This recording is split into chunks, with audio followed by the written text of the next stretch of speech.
Kako po požaru, ki se je zgodil v Podskrajniku, ravnati doma? Kaj narediti z zelenjavo, s sadjem, ki raste na vrtu? Kakšni so občutki? Ja, meni so zelo slabi. Zdaj, jaz sem sicer zelo rada na svojem vrtu, rada imam svojo zelenjavo in poskušam živeti zdravo. In zdaj to, kar se je zgodilo pri nas, sicer me je šokiralo, ker smo imeli neke delavnice na jezeru in ta grozen oblak, kot ena res ena velika pošast, sem se spraševala, kaj bo, sem pritekla domov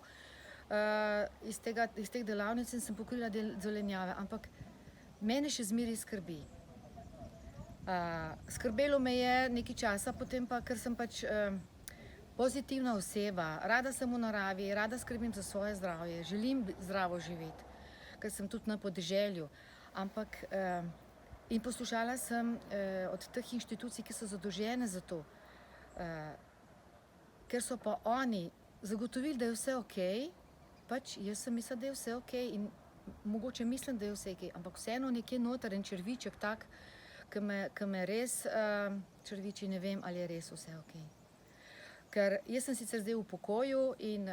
opravila sem svojo službo, mislim, da tudi dosti ljudi opravlja svojo službo s svojimi sposobnosti in da opravljaš tako z vestjo in pol tudi poskušaš, da tudi tvoja država, kjer živiš, ki je tako lepa,